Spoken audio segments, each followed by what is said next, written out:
Welcome to the Top Order podcast, third episode recorded just before Christmas tonight. This is the 2024 season preview. If we're all very good, boys, what are we wishing for in 2024? We're going to talk New Zealand summer, Caribbean dreams, the hunt for the Triple Crown, and Bazball on the road, but it might not be on roads for England, are our previews for 2024. All coming up on the Top Order podcast. Stay tuned. Well, boys, we're here. Another quick-fire episode. I guess we've done our review show or a recap of not only the IPL auction, but we've also done our 2023 wrap-up as well. We talked obviously heavily about Australia's success, which was a painful 35 minutes for three of us on the pod. Not for me. Didn't we start the last episode by you saying that you've been looking in the room of mirrors and coming up with all the humility? Nah, 2024 is a different year, boys. An hour of recording and that humility's just gone out. It only goes so far. I can only hold on for so long. Oh, I've been waiting to get rid of Ted Lasso for so long. I've been playing club cricket with this guy for the last 4 or 5 weeks, and every time he just injects a bit of spice into the game, he takes it all out being nice. Anyway, let's talk about talk about 2024. We'll kick off in kind of chronological order. So we're recording this, as we said, in December. I think someone's mentioned the Super Smash is actually already underway. That I've got to be honest, it passed me by. I think with the series going on in the Caribbean, the start of the Big Bash League as well, probably dominating my airwaves, and also that TVNZ app's not great. So I've not been navigating that particularly well potentially. Agreed. Okay. It's not great. So we have got the New Zealand Summer of Cricket coming up. The Top Order podcasts are going to be on the road down to either the Basin or Hagley, I think, for a bit of Test match cricket and a few gin-based cocktails, hopefully. But what are you looking forward to in terms of this New Zealand summer? Bit of a new era for New Zealand in some ways.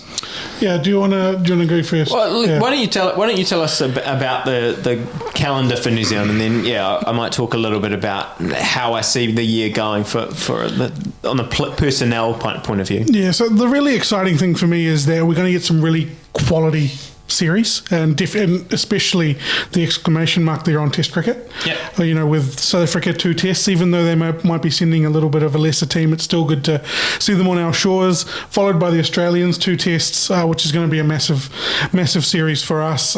We go to India. 3 tests in India. It's going to be an interesting spectacle, and then we end the year off with England 3 tests as well here in New Zealand. I believe that one is 3 test home series. Amazing. In 2024. That's all happening before Christmas. That's all happening. Wow. And Raj didn't even mention that we also have a test against Afghanistan, and then we have 2 in Sri Lanka before the India series. So there's the T20 World Cup thrown in there. It's weird, isn't it? Like, we've just had this ODI World Cup, and now so many teams are going to go through almost an entire year with very few ODIs. I think New Zealand might have 3. They go to Sri Lanka, I think, for 3 ODIs and 3 T20s after the India Test series. So it's bizarre. England the same. We don't play ODIs again until September. I don't think. It's bizarre. Yeah, it's a weird sort of calendar. But jumping off the back of that, I totally agree that it's this Australia Test series. I think it means so much more to the New Zealanders here than it's going to mean for you. No, but no, it doesn't. Really? I cannot wait. My highlight for 2024 is just about going to be being at that test match, watching Australia play in New Zealand. It is going to be huge. I'm super excited for it. I think the thing for us is that I feel like for New Zealand, we haven't won World Cups. We did win the World Test Championship, but it's almost the last kind of frontier almost for New Zealand. Like, we just don't win tests against Australia, whether that's at home, away. We just can't do it. For some reason, there's been a block. Like, even in our biggest moments and when the side has been rolling, like when we first started doing the podcast, when we had 3 tests in Australia, and we had really high hopes, and Lockie Ferguson's test debut, all of that kind of stuff, and we thought this side is now primed and ready to go over to Australia. We got thumped. It just hasn't been able to happen, and it's been so long since Australia's been back on these shores, and it's exciting, but whether New Zealand is going to be at their best again, I don't know. I mean, we just talked about how this test side started last year in, sort of transitioning. And I feel like by the end, I don't know that we've really made any progress. Is that fair? Yeah, I just wanted to ask a question probably before Raj jumps in on that, and I think it's along the lines of there was a lot of hope and expectation that MCG test, wasn't there, when you went over there? That I think there was a thought you could potentially win. You're obviously in decent form from that perspective. So is the hope a test series victory, and is the expectation one?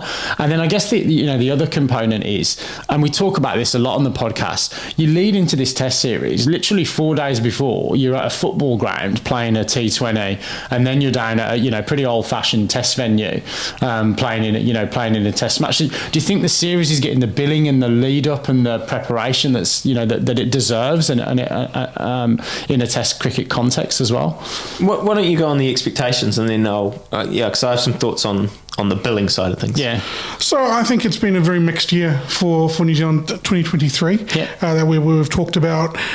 I'm unsure that we know what our best 11 is. I think that we do a lot of picking horses for courses with all three formats, I feel. There's a lot of chopping and changing.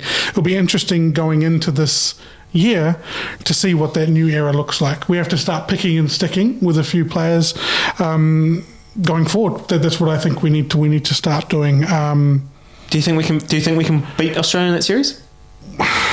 Do I want to win? Yes. Do I think we win? I think it's hard. Australia are a very good side no matter where they play in the world. What I am looking forward to most about that series is it's a great yardstick for us. It'll give us something to measure ourselves on and move forward from. Competing with a test side like Australia is something, like you said, we have not done very well in the recent past. That's what I think that looking forward to competing is actually what I think is going to be exciting for me in that test series. I think in terms of the billing, they will be the only T20s that we play in that period. So I actually think we're going to be in test mode. It wouldn't surprise me if New Zealand sort of uses that test, like the T20 part of that series, to just throw to blood some players. I sort of, if we're talking about the new era and kind of how New Zealand is moving forward. I mean, we've looked at New Zealand in the last couple of years, the golden era, I guess, of New Zealand cricket is the period from that everyone sort of goes through. Okay, the terrible moment that we had in Cape Town, where all out 45 or whatever that was, leading up to the World Test Championship, and a huge kind of core that we had that all mainly stayed together during that time. Those players are starting to phase out. We've lost Trent Boult, we lost Con de Grandhomme, Ross Taylor, BJ Watling, core members of that test side. They're starting to be replaced with the likes of Daryl Mitchell, the likes of Devon Conway, guys that we think are world-class players, but there's certainly a thirst for young players in New Zealand. But when you actually look at what happened in 2023, New Zealand played 37 different players across all of our formats. So I do think that there's certainly an idea that we want to start building this next generation. We've just seen Will O'Rourke in this series. Ben Sears has been in the mix. Addy Ashok is there. We've seen Henry Shipley, Josh Clarkson. And now players, I think for me, that the big thing is going to be, like you said, who gets in this side and who sticks. We've seen the emergence of Rachin. Glenn Phillips now, what does his year hold for him? Kyle Jamieson is obviously he's being groomed to be the leader of this next seam attack. So I think it's a fascinating year for those three in particular, because I do think Test cricket for New Zealand is, we've obviously got the T20 World Cup, but I think Test cricket is going to be the one that has the biggest billing and the biggest yardstick of how we look back in a year's time at how New Zealand's year has gone. Because, as you've just said, we've got the T20 World Cup, but apart from that, the big games and the big moments for New Zealand are all going to be in Test cricket. Baldy, I'm going to plug you in here because you were very Australian at the start in terms of your excitement for the Australian team and also for this series as well coming up. Why? I'm a little bit surprised by that reaction. I've got to be honest. But what is it about this series? Couple of Test matches. It's been a while since we've seen Australia on their shores from a Test cricketing perspective. Is that what the excitement is, or do you think this is a genuine contest? Oh, so firstly that we haven't seen Australia play, and I love watching Australia play Test cricket in person. It's fantastic. It's the pinnacle for me in terms of my cricket watching, is to watch Australia play Test cricket, no matter where it is in the world. But I think that New Zealand are poised in their home conditions with a seam attack that is not yet fading. Southey, Bolt, Wagner, Jamieson. It won't be Bolt. Okay, well, even without... I would love to see it, but I'll be stunned if it happens. Even without Bolt, New Zealand still have a pace attack that could trouble Australia in New Zealand conditions, and they have several world-class batters. Conway, Williamson, Mitchell, all world class. Latham, world class. Whoever else is in that middle order, whether it's Nichols or Ravindra or Glenn Phillips, those three guys are the really interesting ones for me in 2024. What are we going to get from Henry Nichols? Are we going to get a lean year from Henry Nichols, or are we going to get 200 Henry Nichols? Are we going to get 90 Henry Nichols from, what was it, today's game? We got 90 today. Yeah. So, what are we going to get from those guys? And for me, the most interesting thing for New Zealand is which of those three are going to nail in their position in this New Zealand side going forward. Because for me, if not Phillips, Ravindra is the future. And I want to see him nail his Test spot in 2024. So I'm excited to see how those guys will, as you say, compete against Australia. And I think it will be a really ripping series of 2 Test matches. I wish there were more. I wish there were at least 3. But unfortunately for New Zealand, they just don't get that scheduling, which is a real shame. Can we talk about Glenn Phillips? So he is my sort of player for 2024. I picked him a couple of years ago when we were going into that 2020 World Cup. I thought that was going to be his World Cup. He scored 100, I think, in that World Cup, but Sri Lanka, there wasn't much else there. But I reckon this could be the year of Glenn Phillips. I wasn't expecting him to be picked at number 6 in the test that we just played, or 7 that we just played in Bangladesh. But if they are going to pick and stick, I think Glenn Phillips is someone who can make a massive impact across all 3 formats. We talked about how many games Daryl Mitchell has played this year. I think Glenn Phillips can do the exact same thing in 2024. The year of Glenn Phillips. You talked about this though with horses for courses and the way that New Zealand have selected. Was he a horse for that course in the series you've played overseas in Bangladesh because he offered a bit with spin? Do you think he'll get picked in that side? And if so, how are you balancing that? Because again, you've got to assume you're not playing a frontline spinner. Well, that's the fascinating part, I think, and I guess that's and even alluding to what I said before, I think New Zealand has to sort of start blooding some of these players and sort of balance that we want to win with getting some of these players more opportunities, like Ravindra, like Phillips, like James. I mean, those 3 are probably very, very close. Yeah. But Phillips, we've always picked last summer it was Bracewell. And he batted at 7, and so someone is going to fill that role. Whether it's going to be Phillips, it seems it would surprise me if Ravindra then is picked ahead of him. But if you're going horses for courses, maybe they go, okay, well, there's a few more right-handers in this Australian side or South Africa side, or I don't even know if that's accurate. But, they might go, well, there are more right-handers, we want to have the ball spinning away. Santner actually performed reasonably well if they want a better spinner in those conditions. So, what they do at number 7 will be really fascinating. But because then the fact that we go to Afghanistan, Sri Lanka and India as our 3 tests after that, I do think Phillips, if he is the one that they go with, or even if he's not, he has a serious chance of, by the end of the year, establishing himself in the same way that we talked about Daryl Mitchell as someone who is one of the names on the team sheet in all formats, no matter what you're going. So, What's his Test match ceiling? Where do you think he can get to career stats wise? I don't know. I don't know that there is one. Like I almost feel that way about him. I also feel that the floor might not be that high either. Like, you know, he's an incredibly talented player, and I think they've been trying to think of how they can get him into the side. It's surprising to me that he hasn't had to go further up the order. You know, in that disastrous Australian series is where he made his Test debut. He scored a 50. He played well in his game, but like I think he was dropped early on. Like he had his chances, but I think he's developed a lot as a player since then, and in a way that we sort of referenced in our IPL episode, that Ravindra, I think he will maximise the use of his time in the IPL. I think Phillips absolutely has done that in terms of when he's gone away to these franchise tournaments. It seems like he's bowled hundreds and hundreds of overs. He's done hundreds and thousands of push-ups to like strengthen his body and actually improve his game. So yeah, look, I think he's someone who will continue to develop. Can I give you a comp for Glenn Phillips? Sure. Andrew Simons. The success of the Glenn Phillips experiment, if you want to call it that, with New Zealand cricket, is not what his averages are. It's how he impacts the way in which New Zealand go about their cricket. And I think the comp for him is the way that Andrew Simons impacted across multiple formats how Australia were able to play their cricket, particularly their ability to attack in Test cricket from the number 6 or number 7 position.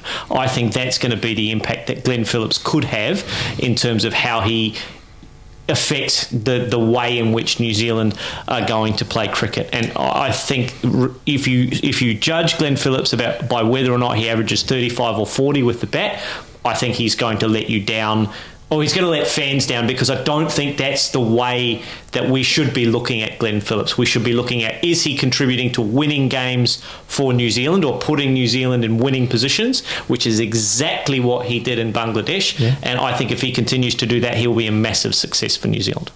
And I think the flip side of that is Glenn Maxwell.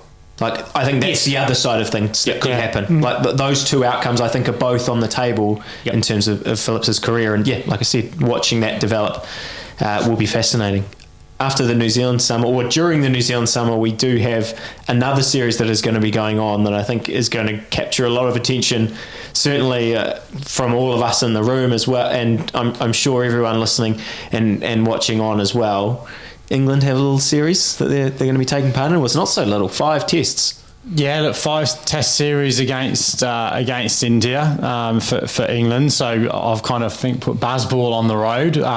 It's going to be interesting in terms of I think the grounds that we play on as well. So we're not playing what you would call the traditional test match venues on that tour as well. So I think we play in Hyderabad, Visakhapatnam, Rajkot, Ranchi, and then Dharamsala. So there's no there's none of those sort of really well, they're all big grounds in India, aren't they? But we're not playing at the old bastions, I suppose, of Indian cricket. So going to be really interested to see how that goes from a conditions perspective. I think Dharamsala I think has been good from a seaming perspective.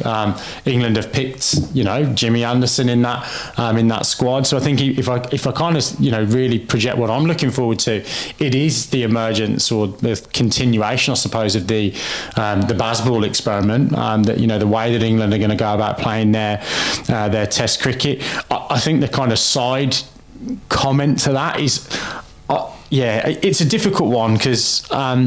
Ian Healy was my cricketing hero, and he was all set to bow out in a home test match in Brisbane in 1999. But with the emergence of Adam Gilchrist, I think he'd played Zimbabwe series away from home, and you could see he was on the decline. But all the press was he was going to get this fairy tale finish at the Gabba. He didn't, and I think quite rightly you can't have that much sentiment in Test cricket. But my hope is that Jimmy Anderson can just prove some of those critics wrong for another 6 months or so. He didn't have a great Ashes series from a results perspective, but when you kind of look at some of the inputs, his speeds were there. He bowled without a little bit of luck in a couple of spells. So if anybody in English cricket deserves that fairy tale finish with the amount of wickets that he's got, it is him. And as grumpy as he comes across on the field, I think he's actually a fantastic bloke. He's great on the tail end as podcast podcast, he comes across as just loving the game. He said, even when I've finished, I'll go down to the nets, and if it's someone with a baseball mitt, I just want to see whether I can still swing it. He said he's going to continue to do that after he's finished playing. So that's the little side products going on, but yeah, that test series for me is going to be fascinating. I think India will be too strong on home soil. Narrowly failed now in 2 quests for the World Test Championship mace. I think they've got quality all around the park, and England are going to find it really, really hard, because I think India is, if not the hardest frontier, it's up there with Australia as the toughest place to go away and win. Well, I was going to ask you that. Like, we've seen Bazball. Like, this is the biggest test for Bazball so far, right? And in terms of what they're going to be facing and the challenges. I don't know. I think the Ashes was a pretty decent challenge to face.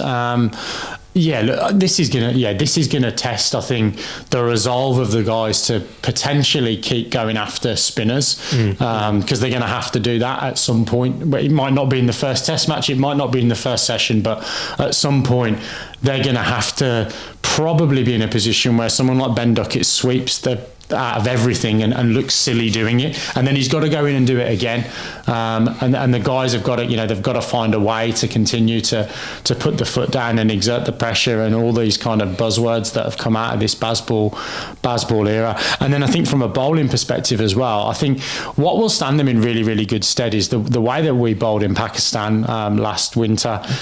Found a way with picking seamers. Yes, we did bring in a Ryan Ahmed, we did bring in a Will Jacks, but we set some really, really, I think, innovative plans with the likes of Ollie Robinson and the likes of James Anderson, and found ways to take wickets on very, very flat, not seam-friendly pitches. So I think that that's going to be the challenge: is how do you get Virat Kohli and Rohit Sharma and some of these guys out when it is flat, and winkle them out, because we don't have that world-class mystery spin. We've gone down the route of a Jack Leach, and then we've tried to pick someone that could be the next Shane Warne, in whether it's Ryan Ahmed or Chris Schofield or any host of people. We've bought Adil Rashid back, we've brought Moeen Ali back for a final slot. So I think we've tried all of those things. I think they're going to go down the route of, yes, they've taken some spin options. Tom Hartley, who we talked about on that pod a couple of weeks ago. Ryan Ahmed's going to go as well, but I do think that those guys will get their chance to this series, but I think it will be the plans that they have as a seam attack, which is where our strength is from a bowling perspective, to try and get wickets on those Indian wickets. You've got a world class spinner batting at 3 or 4 in India, and Joe Root, you mentioned his name a couple of times there, not meaning to. I'm sure he'll have a big part to play. Bazball in India is actually incredibly fascinating. Oh yeah, I would love to see how it goes. If we are on these pitches that are not conducive to batting conditions, 200, 250, Bazball can score that in a session and a half. That's what's going to be fascinating for me. If they get lucky. Also, when India go onto those kind of pitches, they're like the Ferrari F1 team. They don't have a plan B, C or D. They've got plan A, which is bowling spin and taking wickets. It'll be interesting to see what happens when that goes out the window, if someone comes down the wicket and starts putting them to all parts. So we need to go for the undercut, is what you're saying. Yeah. Undercut or overcut, use the medium tyres, I don't know, but it'll be interesting to see, do they have plans for MRF? I mean, at some stage, Virat's got his tyres covered, don't worry about that. At some stage, India will be put under pressure by Bazball. We don't know what they will look like from a series-long perspective, but how are India going to respond to that? It'll be interesting. So for me, 2024, of all of the neutral series that are going to hold interest, this England-India series, I think, is really the one to watch, because you're absolutely right, Raj.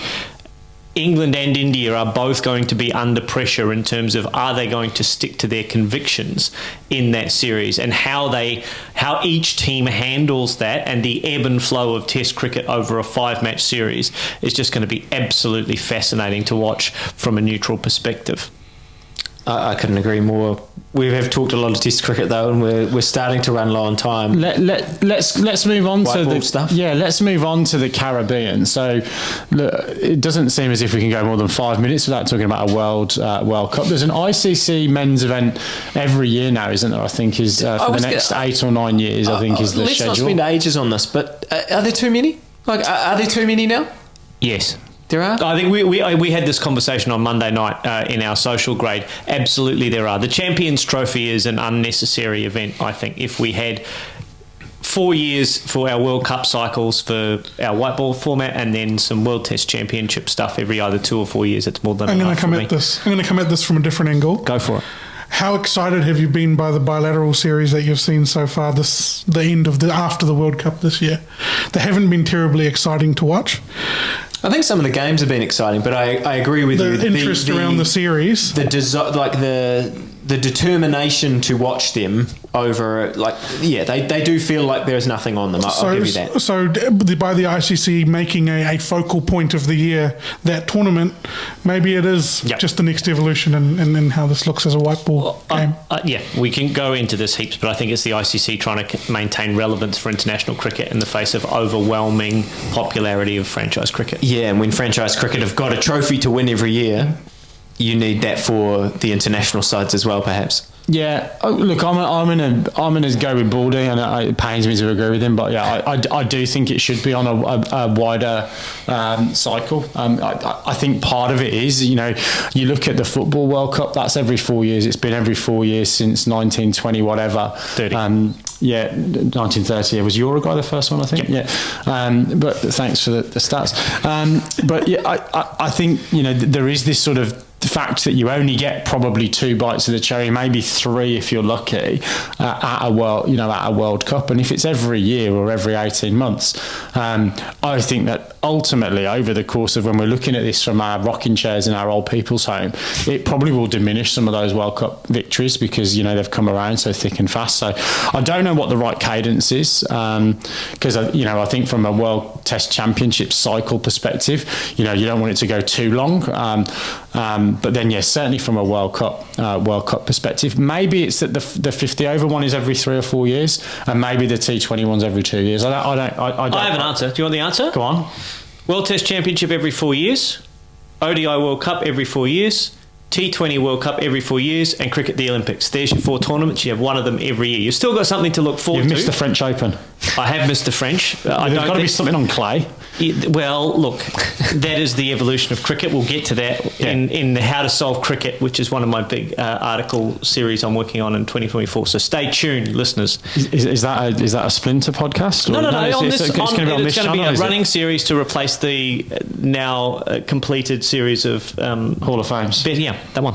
Right, good. There you go. You heard it here first. Baldy's giving us some more content. How to fix cricket, but solved 2024. Write it down.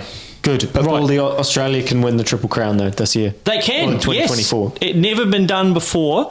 Australia could win all 3 formats in this year. That's what I'm looking forward to. This Caribbean/USA T20 World Cup for men is the thing that I'm most looking forward to for 2 reasons. One is that Australia, if they win it, will hold the trophy in all 3 formats. I don't think they will, but I'm holding hope that they might.